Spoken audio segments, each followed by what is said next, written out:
안녕하십니까. 고독한 낭독회 와주신 여러분들 반갑습니다. 오늘 고독한 낭독회에서는요, 맥을 잡아주는 세계사, 이집트사 준비하였습니다. 피라미드, 스핑크스, 미라, 상형문자 등 이집트 하면 떠오르는 많은 것들이 있죠. 지금부터 약 5,000년 전의 이집트인들은 사막으로 둘러싸인 불모의 땅 북아프리카에서 오늘날 우리가 봐도 놀라운 문명을 탄생시킵니다. 고대 세계 7대 불가사의 중에 오늘날 원래 모습을 그대로 전해주는 피라미드와 우리에게 익숙한 영어 알파벳 또한 그리스 문자에서, 그리스 문자는 이집트의 상형 문자가 페니키아 문자를 거쳐 그리스에게 전해진 것으로도 알려져 있죠. 또한 인류 최초의 신화가 탄생되었다고 말하는 이집트 신화 속의 다양한 인물들, 영원 불멸의 믿음으로 만들어낸 미라. 이처럼 이집트의 문명은 흥미로운 이야기들로 가득 담겨져 있습니다. 국토의 97%가 사막인 가운데 3%의 남은 나일강 양편에서 농경생활을 했던 이집트 사람들은 이런 자연 조건 속에서 어떻게 이처럼 위대한 문명을 건설할 수 있었는지, 오늘 저와 함께 그 세상을 탐험해보는 시간이 되면 좋을 것 같습니다. 네, 그럼 맥을 잡아주는 세계사, 이집트사, 오늘 고독한 낭독회에서 잠시 만나보시죠.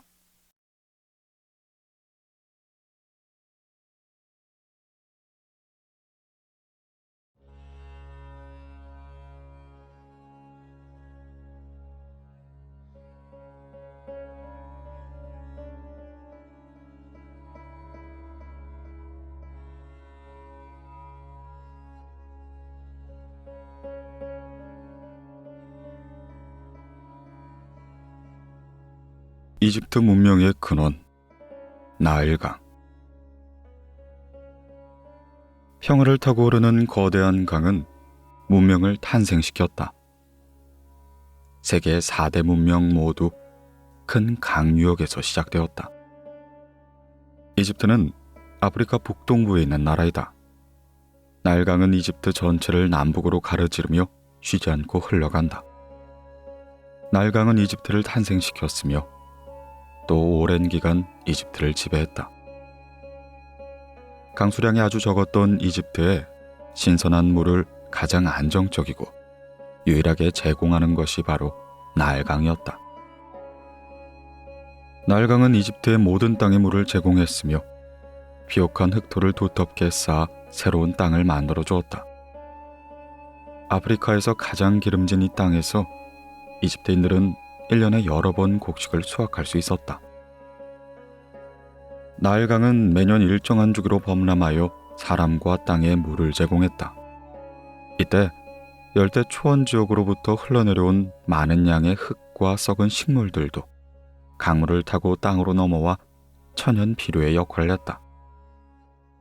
강물을 넘치면 목숨을 잃거나 살던 터전을 잃은 일도 있었지만 대신 땅은 점차 비옥해지기 시작했다.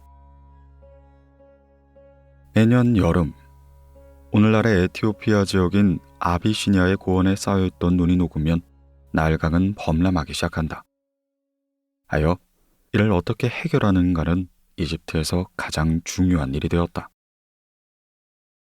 고대 그리스의 역사학자이자 여행가인 헤로도토스는 이집트는 나일강이 준 선물이다라고 말했다. 그의 말처럼 나일강이 없었으면 고대 이집트 문명은 결코 발전하지 못했을 것이다. 실제로 과거뿐 아니라 오늘날까지도 나일강은 이집트인들에게 생활에 필요한 물을 제공하며 매우 기름진 땅을 만들어주고 있다. 신은 나일강을 만들었고 나일강은 이집트를 만들었다. 이집트인들은 멋진 선물을 준 신에 대한 보답으로 자기들만의 문명을 탄생시켰다. 나일강 유역에 살던 고대 이집트인들은 우리 사람에게는 생명을, 대지에게는 풍요로움을, 만물에는 활기를 준다고 믿으며 물을 숭배한 것이었다. 그들은 이집트의 모든 땅의 물의 은총과 사랑의 힘과 노력, 또한 신의 지혜마저 담겨 있다 생각했다. 그리고 이런 사상은 고대 이집트인들의 신비하고 독창적인 우주관을 탄생시켰으며 이것이 이집트 문명의 밑거름이 되었다. 이집트인들에게 나일강은 물을, 태양은 불을 상징했다. 그들은 나일강과 태양에서 생명과 지혜가 비롯된다 믿었다. 또 이집트인들은 매일 아침 태양이 떠오르는 나일강 동쪽은 산자의 나라이고 매일 저녁 태양이 지는 나일강 서쪽은 죽은 자의 나라라고 생각했다. 다시 말해 나일강은 삶과 죽음의 경계이기도 했다. 그래서 이집트인들은 주로 나일강의 동쪽에 모여 살고는 왕의 무덤인 피라미드는 언제나 나일강 서쪽에 세운 것이다. 나일강을 이용하다. 나일강 물을 마신 사람은 어딜 가든지 그 마음만은 이집트에 있다. 이집트인들은 이 속담처럼 나일강을 자신의 고향으로 생각하고 신처럼 숭배했다. 고대 이집트인들은 일찍이 기원전 4000년부터 나일강의 수위 변화를 계산하고 이를 이용하려 했다. 그들은 세심히 관찰하고 이를 근거로 예측을 하며 여러 번에 걸친 경험에 비추어 나일강의 범람으로 생기는 단점을 줄이고 장점 또한 충분히 이용하는 법을 알아냈다. 이집트인들은 우선 땅을 조각조각 나누고는 그 가운데를 가로지르는 수로를 만들어 농경지 곳곳으로 물을 전달하도록 했다. 나일강 물이 넘치는 걸 미리 방지하기 위해서는 이집트인들은 일찍부터 나일강 양쪽에 높은 둑을 쌓았다. 높고 견고하게 둑을 쌓고 저수지와 수로를 만드는 일은 이집트 역사를 통틀어 가장 중요한 일이었다. 고대 이집트인들은 수로를 파서 농지로 물을 끌어들이는 일에 모두 적극적으로 참여했다. 고대엔 오로지 사람의 힘으로만 해결해야 했기 때문에 둑을 쌓거나 할 때는 여러 마을 사람들이 모여 함께 일을 했다.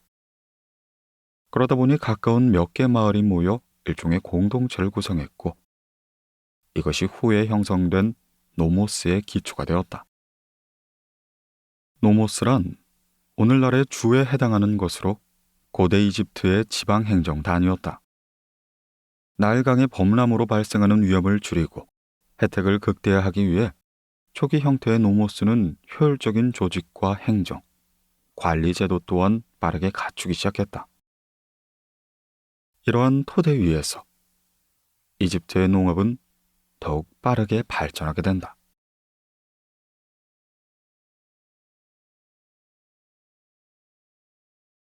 풍요로운 농지. 나일강의 범람은 매년 7월 19일에 시작되었다. 이날 태양과 시리우스 별이 동쪽 지평선에서 같이 떠오르면 나일강의 수위가 천천히 올라가기 시작했고 얼마 후 물이 점점 빠르게 넘쳤다. 범람한 물은 강변을 넘어 농지까지 덮쳤다. 이때 강물을 타고 진흙과 모래, 나뭇가지 등이 평원으로 넘어와 쌓이면서 나일강 하구는 24,000km에 달하는 비옥한 토지에 거대한 삼각주가 형성되었다. 이 나일강의 범람은 10월 말이 되면 끝이 났고 강물이 빠져나간 농지는 범람할 때 넘어온 태적물이 쌓여 이전보다 훨씬 두터워졌다. 이집트인들은 맥주와 빵의 재료가 되는 보리와 밀을 주로 심었다. 씨를 뿌리고 나면 그들은 돼지와 양을 밭에 풀어놓고는 이리저리 돌아다니겠다. 돼지와 양이 밭을 뛰어다니면서 흙을 밟아주게 되면 씨가 흙 속에서 잘 자리 잡을 수 있기 때문이었다. 얼마 후 보리와 밀이 자라며 바람에 흔들거리면 사람들은 수확할 생각에 가슴이 벅차올랐다. 농사 경험이 풍부한 이집트인들은 뜨거운 태양이 내리쬐는 여름이 되기 전 반드시 수확을 마쳤다. 그래야만 7월에 범람이 시작되기 전까지 수로를 말끔히 보수해 놓을 수 있기 때문이었다. 수확한 보리와 밀을 당나귀 등에 실어 집으로 돌아오면 이집트인들은 수확물을 넓게 펴놓고는 당나귀나 소를 풀어 그 위를 밟게 했다.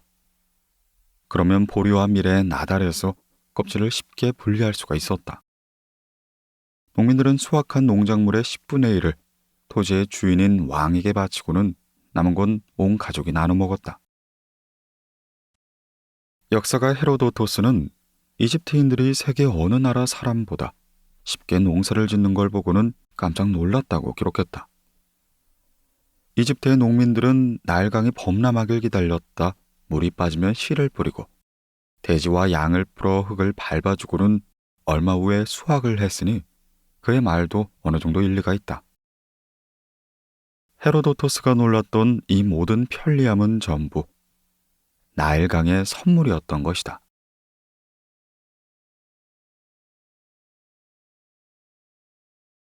과학과 예술의 원천. 나일강이 없었다면 이집트는 그저 하나의 사막일 뿐.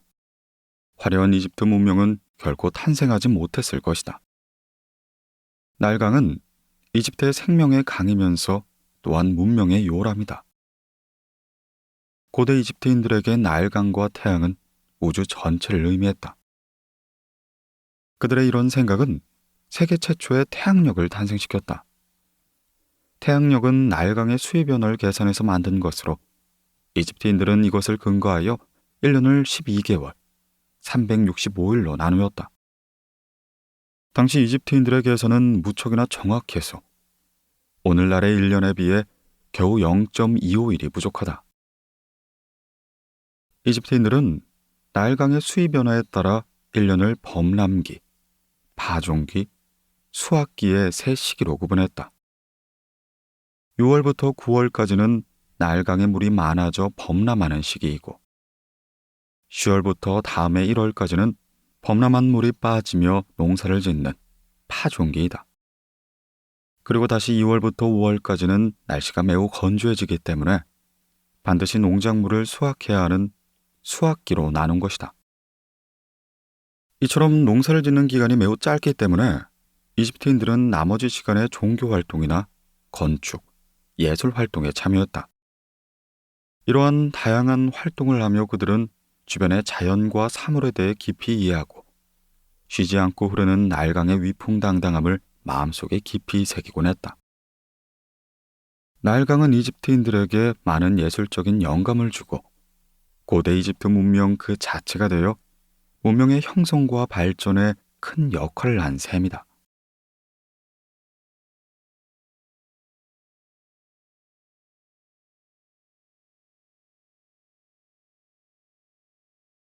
신들이 사랑한 나라. 태양은 매일 동쪽에서 떠서 서쪽으로 진다. 죽음과 부활의 신 오시리스는 이집트인에게 강한 생명력과 번식력, 그리고 자연과 인간 생명의 끊임없는 순환을 의미했다. 고대 이집트는 인류 역사상 신화가 가장 먼저 탄생한 곳이다. 이집트인들은 신은 어디에나 존재하며 신이 우주를 만들었다고 굳게 믿으며 숭배해왔다. 이렇게 세대를 거쳐 전해 내려온 수많은 신화는 고대 이집트의 문명을 더욱 신비롭고 매혹적으로 만들었다.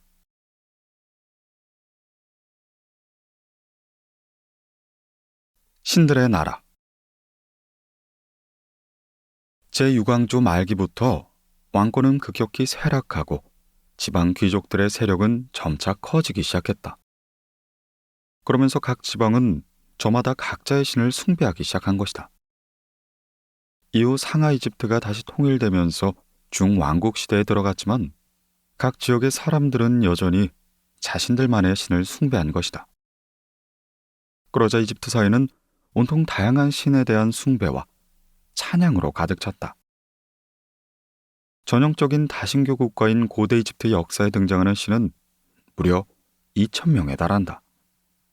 그 중에서 비교적 자주 등장하는 신만 꼽아봐도 200여 명이니 이집트의 고대 문헌에는 신의 이름을 740개나 나열해 놓은 것도 있다. 이처럼 많은 신을 숭배한 이집트는 신비한 분위기로 가득한 나라였다.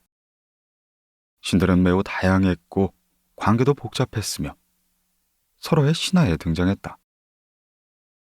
고대의 다른 나라들처럼 이집트의 신들 또한 처음에 신체 일부는 인간이고 나머지는 동물인 모습으로 표현되었다. 그러나 점차 인간의 모습에 더 가까워지면서 머리는 동물이고 몸은 인간이거나 혹은 인간과 똑같이 표현이 되었다. 이집트 신화에 나오는 태양의 신 라는 인간의 몸에 매 머리가 붙어 있었다. 동물과 인간이 반씩 섞인 모습의 이러한 신들은 선과 악, 아름다움과 추함이 서로 조화될 수 없는 인간의 양면성을 의미하기도 했다. 신들의 독특한 외모는 시간이 흐르면서 고대 이집트 종교만의 특징으로 자리 잡았다. 이집트엔 어느 곳에나 신전이 있으며 모든 신은 각자 자신만의 제단과 신도들이 있었다. 각 지역에서 숭배하는 신은 각기 달랐지만 이집트인들은 다른 신의 존재를 인정하며 무시하거나 부정하지 않았다. 또한 세트는 전통적으로 악을 대표하는 신이었지만 제19왕조는 그에 대해 새롭게 정의하기도 했다. 서로의 종교에 대한 이러한 관용과 정책은 모두 신을 믿고 의지하는 이집트인의 정서에서 비롯된 것으로 이후 나타난 유럽의 기독교와는 사뭇 다른 모습으로 대조된다. 이런 사회 분위기 속에서 새로 이집트를 통치하게 된 왕은 이전 왕이 숭배했던 신을 무시하거나 부정할 수 없었다. 그래서 새로운 왕은 이전 왕의 신도 존중하면서 동시에 자신만의 신을 내세워야 했다. 그러다 보니 이집트의 신은 자꾸만 많아지기만 했다. 대부분의 이집트의 왕은 백성에게 자신보다 큰 영향력을 미치는 신들에 대해 관용적인 태도를 보였고, 덕분에 이집트의 신들은 숭배와 찬양을 마음껏 누릴 수 있었다.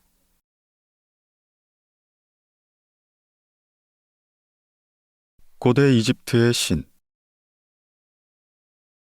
고대 이집트의 신은 다음의 세 유형으로 분류할 수 있다. 첫 번째는 왕권과 밀접하게 관련되었거나 만물을 창조한 신이다. 예를 들어 모든 신의 왕인 아몬이나 지혜의 신인 토트가 있다. 두 번째는 죽음 후의 삶, 즉 내세와 관련된 신이었다. 죽은 자를 이끌어주고 무덤을 보호하는 신인 아누비스, 진리의 여신 마트가 여기에 속한다. 세 번째는 가정의 일상생활에 관련된 신으로 사랑의 신 하토르와 가정을 보호하는 신 베스 등이 있다. 각 지방의 신이었다가 후에 이집트 전역으로 알려진 신들도 있는데 이들은 대부분 독특한 모습으로 표현된다. 그중 유명한 신은 다음과 같다. 태양신 라. 라는 원래 헬리오폴리스라는 지역의 신이었다. 이후 제5왕조 시대 테베 지역의 신 아몬과 동일시되면서 이집트 전체의 중요한 신이 되었다. 제18왕조의 아크나톤 왕이 종교개혁을 시행하기 전까지 라는 줄곧 이집트에서 최고의 신이었다. 태양신 라는 스스로 만들어진 신으로 태초에 물 또는 연꽃에서 탄생했다고 전해진다.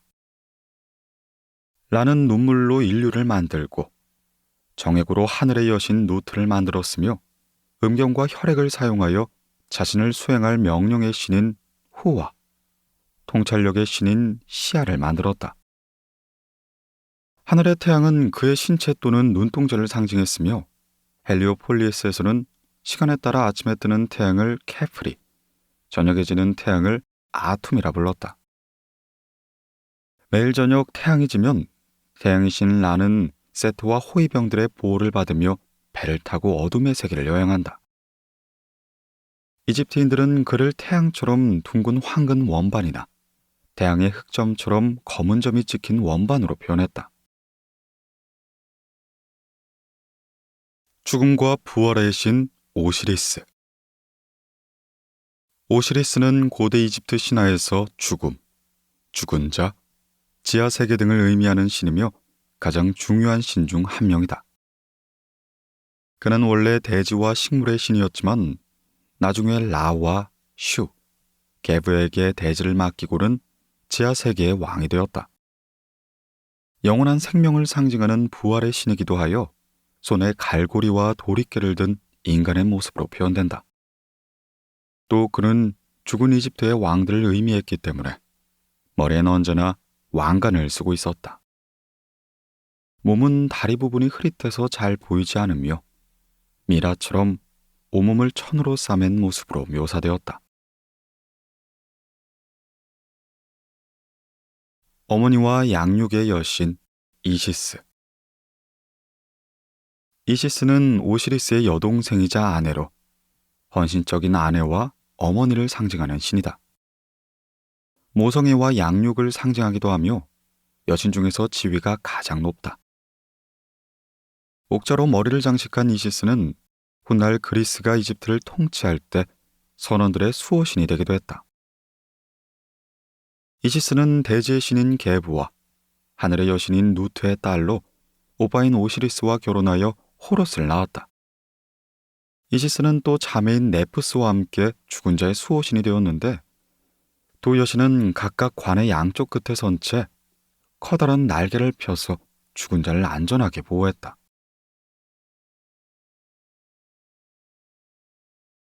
왕의 수호신 호루스. 호루스는 고대 이집트에서 왕권을 상징하고 이집트의 왕을 보호하는 신이었다. 원래는 하늘의 신으로 아버지인 오시리스를 보호했으며 언제나 매처럼 넓은 하늘을 날아다녔다. 그래서 이집트인들은 호루스를 매의 머리를 가진 인간의 모습으로 표현했다. 그는 세월을 거치며 왕, 하늘, 태양 등과 동일시되기도 했다.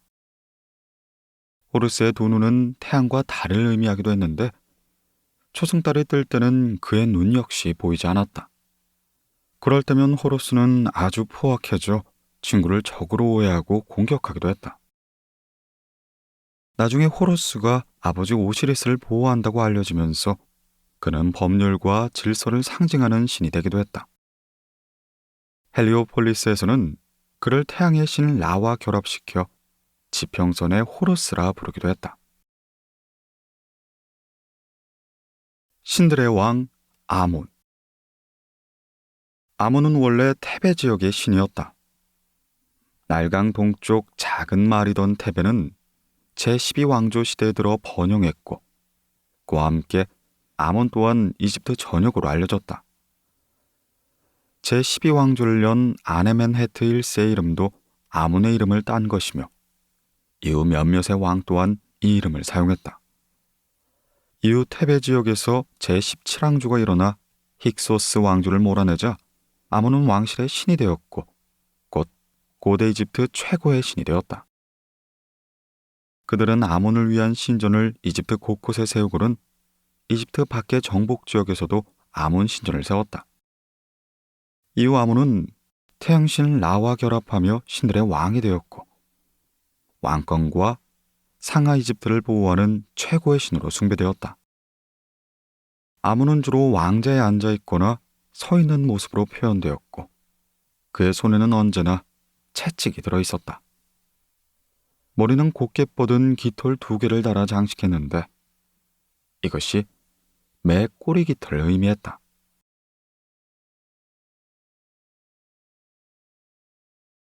악의 신 세트. 세트는 원래 강한 힘, 전쟁, 폭풍, 사막을 상징하는 신이었다. 사막을 여행하는 상인을 보호하는 신인 그는 동시에 폭풍으로 변하여 상인들을 공격하는 신이기도 했다. 오시리스의 동생이며 네프티스의 남편인 세트는 원래 아프리카 북부의 지중해 연안이나 사하라 사막에 사는 베르베르인의 신이었다. 그는 태양신 라를 충성스럽게 보호하며 매일 밤 라를 공격하는 사악한 뱀, 아페피를 물리쳤다. 신화에 따르면 세트는 형 오시리스와 대립하며 전쟁을 벌였고 그 과정에서 오시리스를 죽이고 만다. 하여 그때부터 이집트인들은 그를 악의 신으로 보고는 아주 괴상한 형태로 그를 표현하기 시작했다. 세트는 늑대머리를 가진 사람, 길고 네모진 귀, 기다랗고 꼬부라진 코를 가진 모습 또는 영양, 나귀, 악어, 혹은 하마의 머리를 가진 인간의 모습으로 표현되었다. 지혜의 신 토트. 신화에 따르면 토트는 고대 이집트 문자를 발명한 신이다. 그는 지혜의 신이며 다른 신들의 대변인으로 학문과 문화, 예술, 서기를 보호하는 신이다. 그는 이집트 전 지역에서 숭배를 받았고 주로 인간의 몸에 따옥이나 비비원숭이의 머리를 가진 모습으로 표현됐다. 토트는 언제나 한 손엔 펜과 다른 한 손엔 필기판을 들고 있으며 머리엔 초승달 모양의 원반을 쓰고 있다.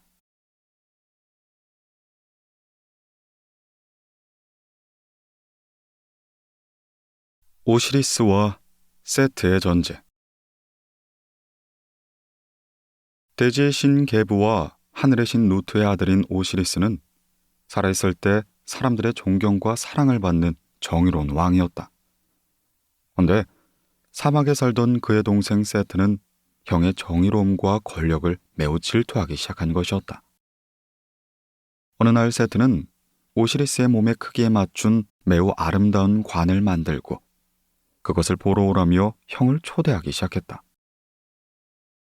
오시리스가 오자 세트는 그 관의 몸집이 딱 맞는 자에게 관을 주겠다고 말했다. 이에 주변 사람들이 모두 앞다투어 관에 누워봤지만 딱 그 크기에 맞는 몸집의 사람은 없었다.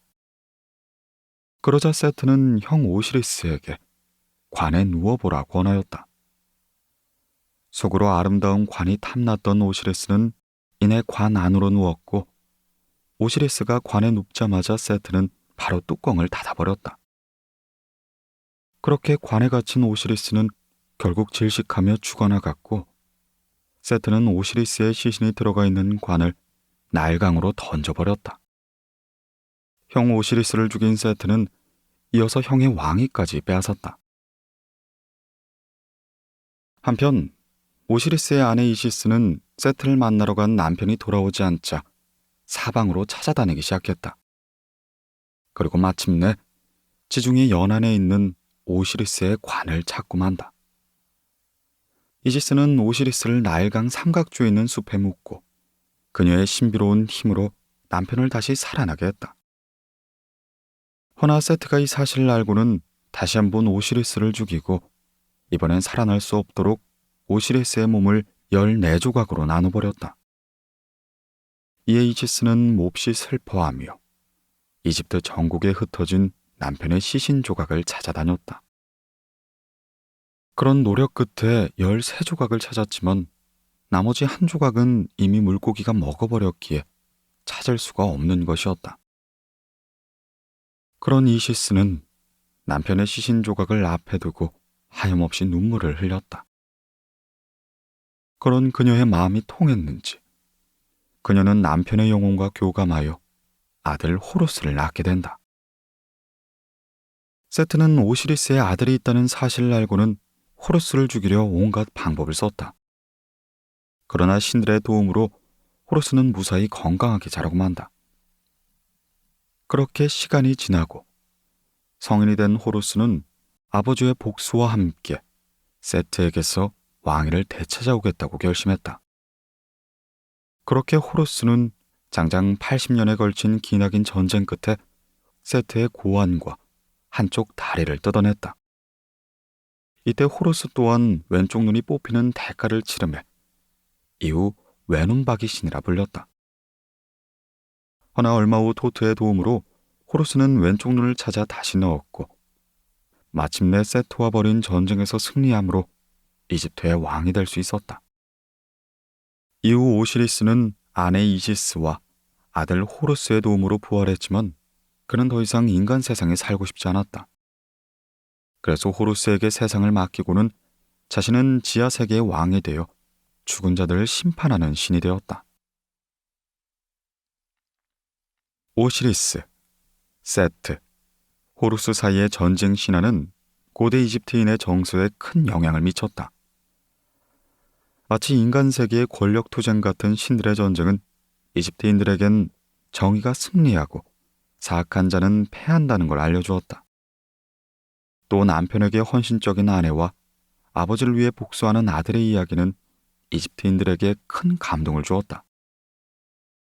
그러나 이보다 중요한 건 오시리스의 부활이었다. 이집트인들은 오시리스의 부활에 근거하여 영혼은 다시 살아날 수 있으며 이는 인간뿐만 아니라 자연의 모든 만물이 그러하다고 믿었다. 그리고 시신이 없다면 영혼이 돌아올 것이 없으므로 반드시 시신은 잘 보존해야 한다고 생각했다. 이것이 바로 고대 이집트인들이 미라를 만들고 보존하려는 근거가 된 것이었다.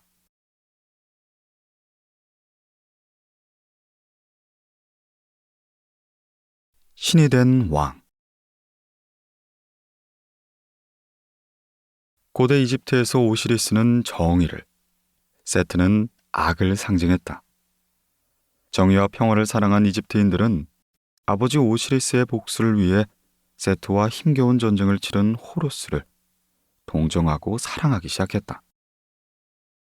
결국 호루스는 세트를 물리치고 이집트의 왕이 되었는데 이후 이집트의 왕들은 자신도 호루스처럼 이집트를 다스리는 신이라는 의미로 모두 자신의 이름 앞에 호루스의 이름을 붙였다. 이렇게 해서 신의 화신이 된 이집트의 왕은 신과 인간을 연결하는 유일한 통로였고 이집트는 왕을 통해 번영을 유지할 수 있었다.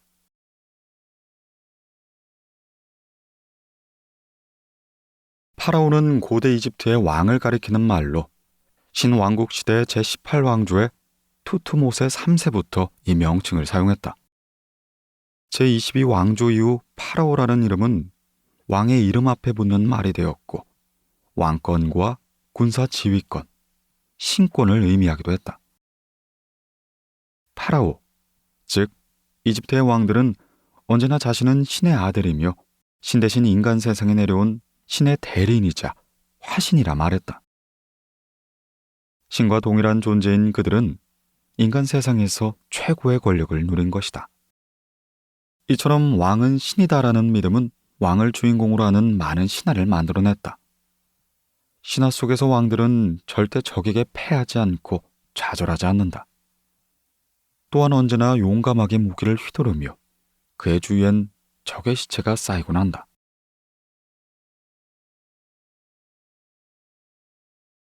이집트 신화와 그리스 신화. 고대 이집트 문화와 그리스 문화는 서로 많은 영향을 미쳤다. 이집트 신화에 등장하는 몇몇 신은 그리스 점성학의 영향으로 그리스의 신으로 변화했다. 고대 그리스의 역사가 헤로도토스는 그리스의 신들의 기원에 대해 연구한 후에 많은 신은 이집트에서 전해져 왔다 라는 말을 했다. 그리스인들은 이집트의 신을 다양하게 변화시켜 자신의 신으로 만들었다.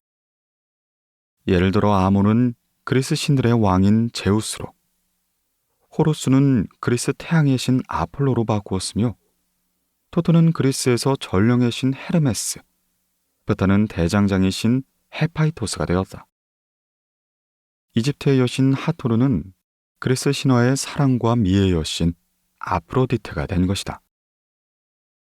또한 베스는 키가 작고 외모도 추했지만 나중에 고대 이집트와 그리스에서 모두 사랑받는 신이 되었다. 그가 북을 치거나 하프를 타면 사람들의 걱정거리를 없애주었기 때문이었다. 학자들은 베스를 그리스 신화에 등장하는 사티로스의 기원으로 여기고 있다.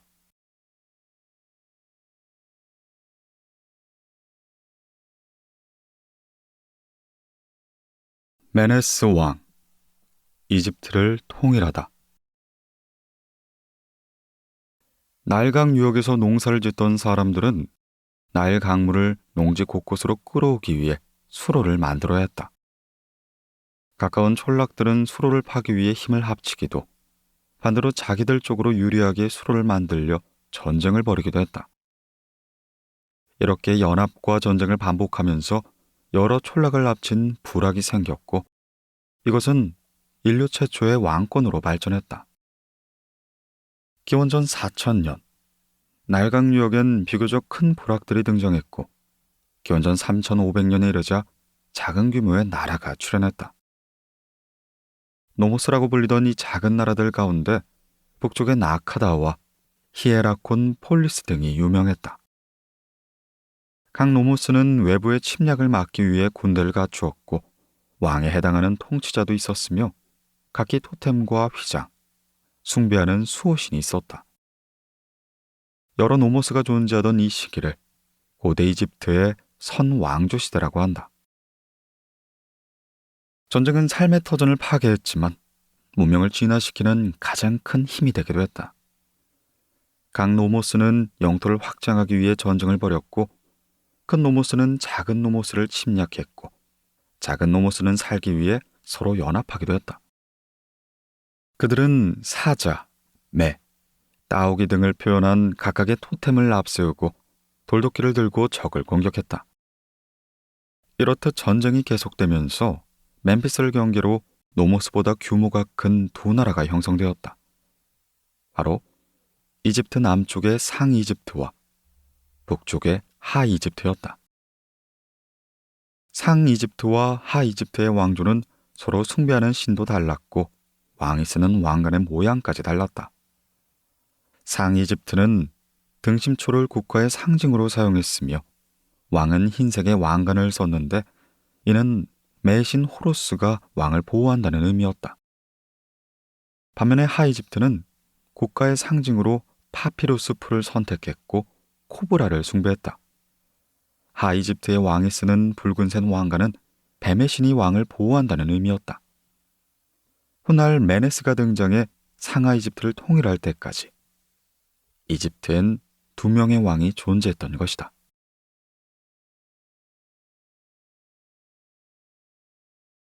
메네스 왕, 이집트를 통일하다.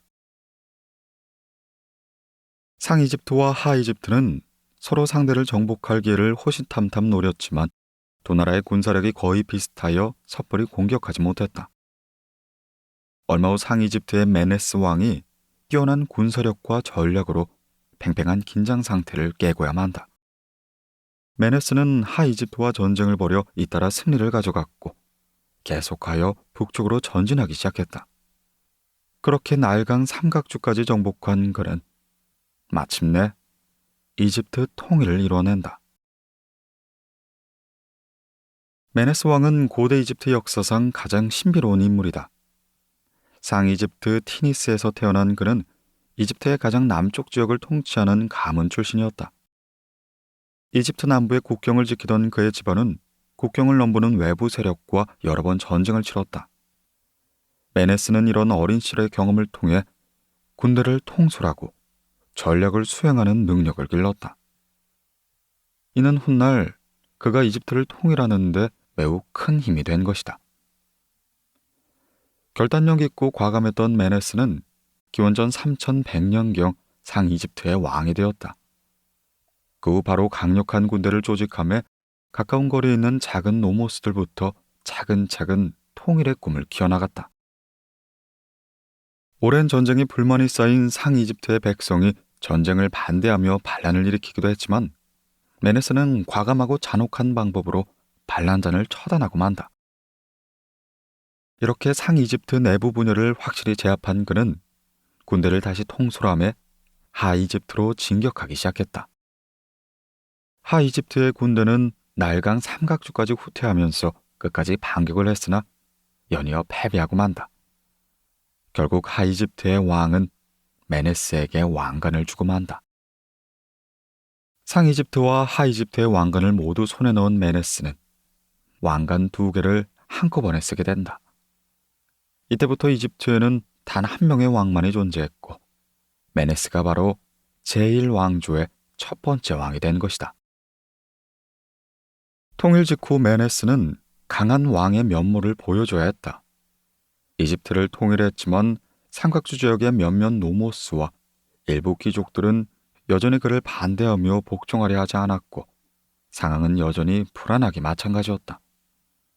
이에 메네스는 그들을 잠재적인 적으로 생각하고 내버려 두었다간 큰 문제가 될 것이라 판단했다. 하여 저항하는 귀족들을 잔혹한 방법으로 처형하기 시작한다.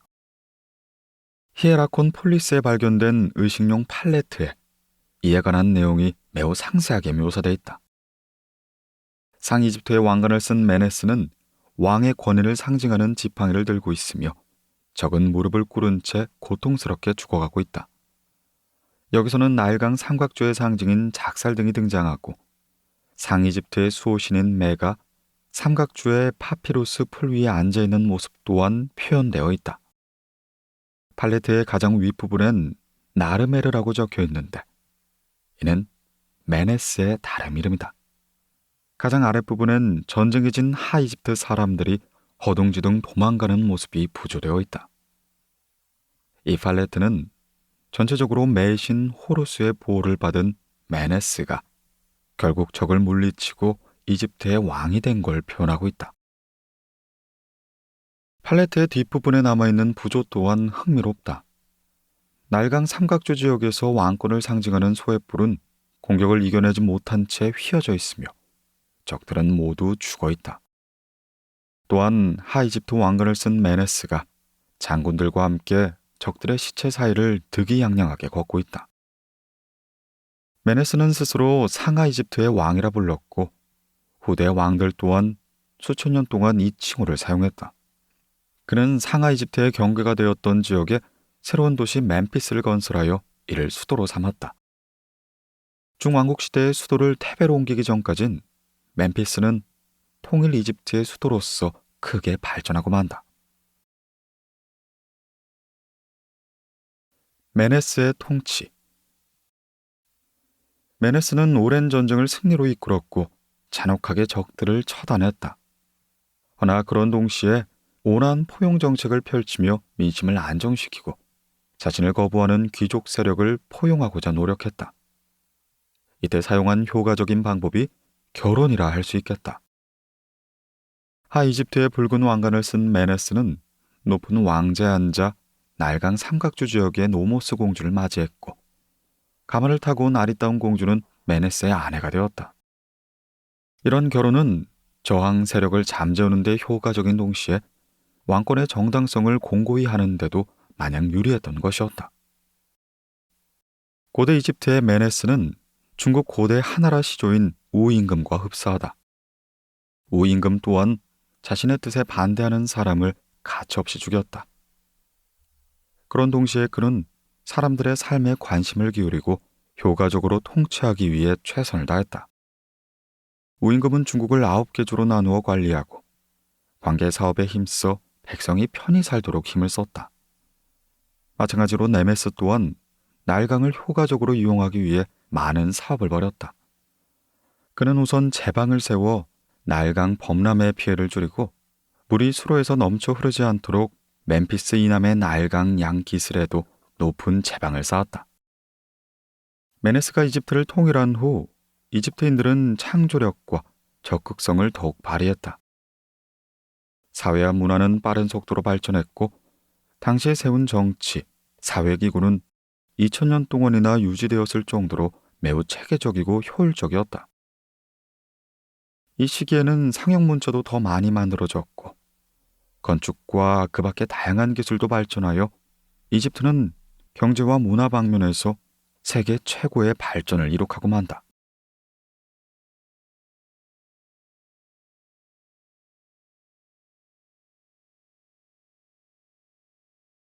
고대 이집트의 상형문자. 고대 이집트에는 크게 두 가지의 문자가 있었다. 하나는 각종 건물이나 기념비 등의 그림처럼 새기는 문자인 히에로글리프이고 다른 하나는 파피루스 위에 쓰며 히에로글리피보다 훨씬 간단하고 빠르게 쓸 수 있는 데모틱 문자이다. 이집트인들에게 문자는 지혜의 신 토트의 선물이었다. 그래서 그들은 문자를 신의 말씀이라 불렀다. 토트의 선물. 따옥이나 비비원숭이의 머리에 인간의 몸을 한 것으로 표현되는 지혜신 토트는 세상의 모든 지식과 마법의 주인이었다. 그는 인간들이 문자가 없어서 매우 불편하게 사는 걸 보고는 문자를 만들어줘야겠다고 생각했다. 얼마 후 토트는 나일 강변을 산책하다 모래밭에 새 발자국이 찍힌 걸 보고는 그와 닮은 문자를 발명했다. 그리고 인간들에게 이 문자를 사용해서 글을 쓰는 방법을 가르쳐주고 계산을 하는 법, 날짜를 세는 역법 또한 가르쳐 주었다. 그러자 인간은 점차 똑똑해졌고 생활 또한 편리해졌다. 그들은 문자를 이용해 사냥이나 전쟁, 결혼, 장례 등의 다양한 활동뿐만 아니라 복잡한 감정까지 표현할 수 있게 되었다. 고대 이집트인들은 문자라는 멋진 선물을 준 지혜의 신 토트에게 진심으로 고마워했다. 이런 토트의 문자는 시간이 흐르며 조금씩 변화하여 상형 문자가 되었다. 상형 문자는 주변에서 흔히 볼 수 있는 동물, 식물, 건축물, 각종 도구나 가구, 사람이나 신의 모습을 본떠 만든 각종 기호로 구성되어 있다. 글자 하나가 한 개의 그림으로 고양이라는 글자는 고양이의 모습을 간단하게 그리는 식이다. 이런 최초의 상형 문자는 단순한 선 몇 개로 그린 매우 단순한 그림과 부호였다. 이집트인들은 무덤 안의 벽이나 관, 팔레트, 조각상, 도자기 조각이나 나무, 파피루스에도 그렸다. 이런 단순한 상형 문자는 시간이 흐르며 점점 발달하기 시작했고 기원전 3100년쯤엔 비교적 완벽한 그림이 되고 만다. 이후로 상형 문자는 그 수가 끊임없이 늘어났고 시간이 지나면서 뜻보단 소리에 중점을 두기 시작했다. 기원전 600년 무렵엔 단자음 24개, 대량의 복자음과 보조부호 3개로 음을 표시하는 체계적인 표음부호가 등장했다. 이때 단자음은 오늘날 세계에서 사용되는 각종 알파벳의 가장 원초적인 형태인 것이다.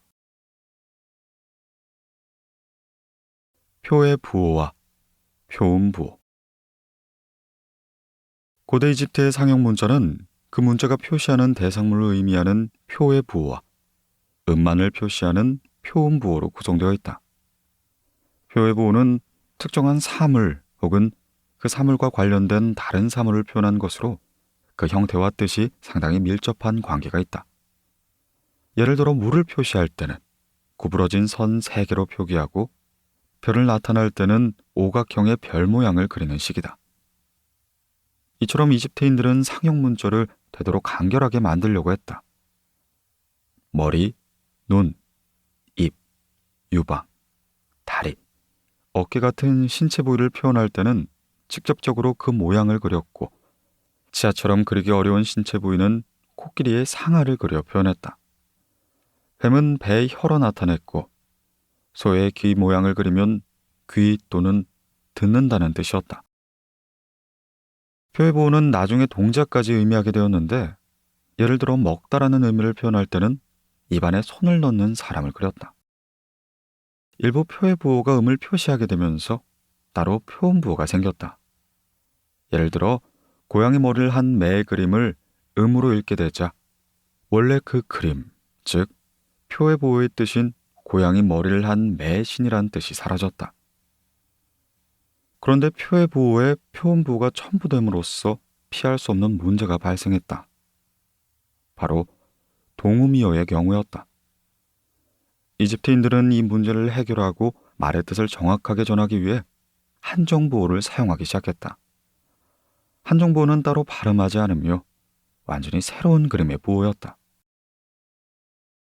이렇게 이집트인들은 표의 부호와 표음부호, 한정부호를 적당히 결합하여 하나의 완전한 문장을 만들었다.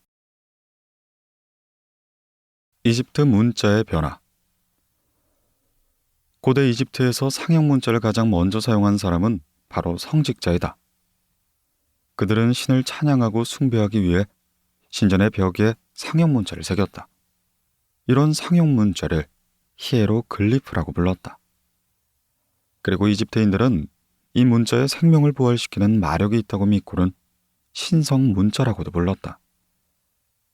점점 시간이 흐르면서 역사 기록, 종교의식, 시와 노래, 법률이나 기도문 등에서도 문자가 사용할 곳이 점점 많아지매 문자는 더 이상 성직자들의 전유물이 아니었다. 제5왕조 시대가 되자 이집트인들은 등심초로 만든 붓을 사용하여 파피루스에 글을 적었다. 복잡한 히에로글리프는 좀 더 실용적으로 간단하게 쓰이는 히에라틱 문자로 변했다. 히에라틱 문자는 계산서, 보고서, 재산 목록, 종교 서적 및 문학과 과학 서적 등의 광범위하게 사용되었다. 기원전 700년이 되자 히에라틱 문자를 풀어 쓴 민중 문자, 즉 데모틱 문자가 등장하여 일상적인 기록 등과 간단한 공문 등에 사용되었다. 이후 기원전 332년 마케도니아의 알렉산드로스 대왕이 이집트를 정복하면서 이집트의 공식 언어는 그리스어가 되었다. 이때 이집트어와 문자가 그리스어의 영향을 많이 받아 콥트어라는 새로운 언어가 탄생했는데, 콥트어는 그리스어의 단어를 많이 포함하여 그리스어의 영향을 받은 이집트 문자로 구성된 것이다. 오랜 세월 동안 고대 이집트의 문자는 복잡한 것에서 간단한 것으로, 어려운 것에서 쉬운 것으로 발전했다. 그러나 641년 이슬람 제국이 이집트를 점령하면서 콥트어는 사용이 금지되었고 16세기가 되어서는 완전히 자취를 감추었다.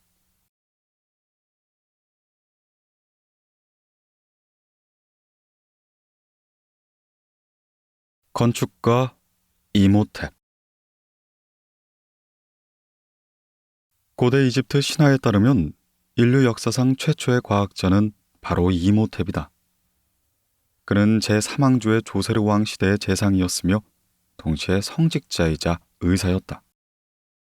또 이집트의 천문학과 건축학의 기틀을 세운 학자이기도 했다.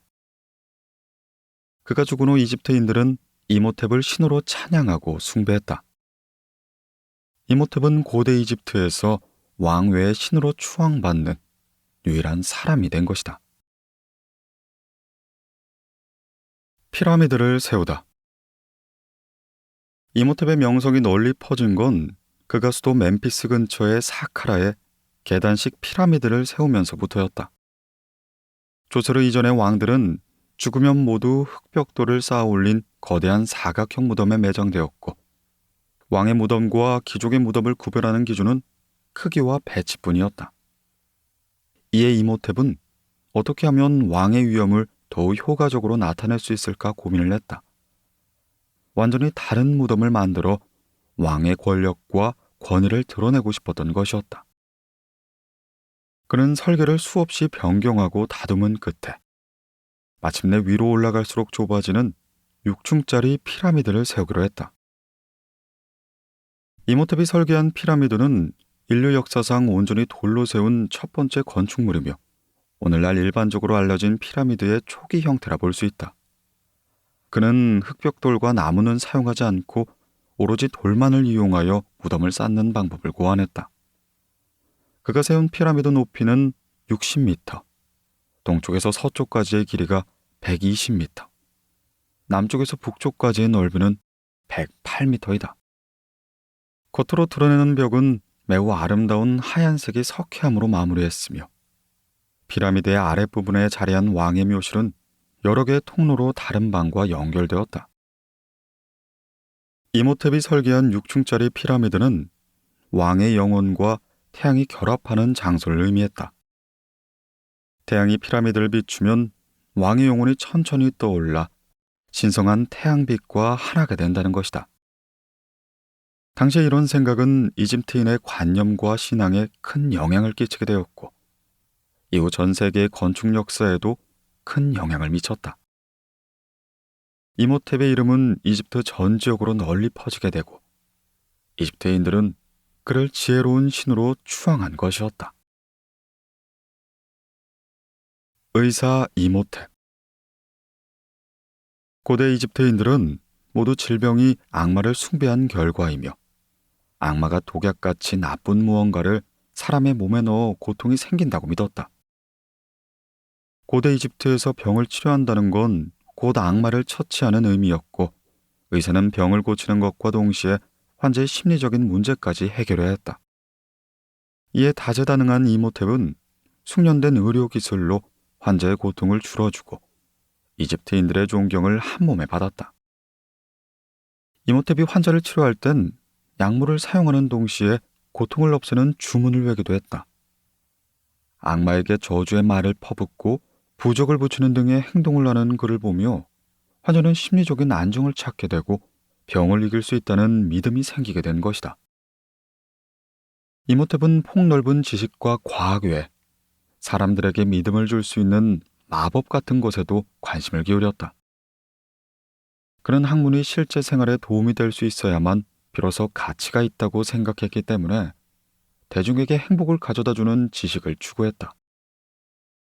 실제로 그는 마법을 부리진 않았지만 마법이나 주술을 과학이나 기술 같은 것만큼 중요하게 생각한 것이다.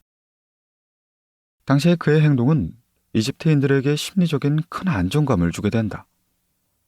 그의 이야기를 듣고 마음의 안정을 찾은 환자들은 정말 고통이 줄어드는 것 같이 느꼈고 이모탭을 신과 인간 모두의 의사라며 존경했다.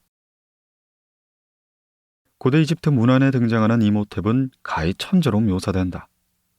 프롤레마이오스 시대에 이르러 그는 불의 신 프타의 아들이자 의학의 신으로 추앙되기 시작했다. 사크라에 있는 그의 무덤 또한 병자들이 찾는 성지가 되고 만 것이다. 성직자 차림을 한 이모탭의 종각상은 언제나 파피루스 한 묶음을 들고 있다.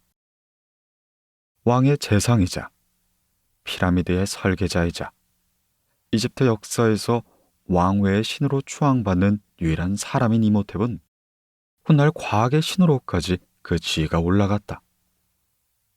훗날 그에 관한 전설은 더욱더 확대되매 이모탭은 프타의 아들이면서 동시에 여신 누트나 세크메트의 아들까지 되었다. 그리스인들도 이모탭을 찬양하며 그리스 신화 속 이술의 신인 아리클레피오스와 동일시했다. 이모탭은 수많은 저서를 남긴 것으로 전해지는데 그 덕분에 그는 서적의 수호신이라는 지위까지 얻었다.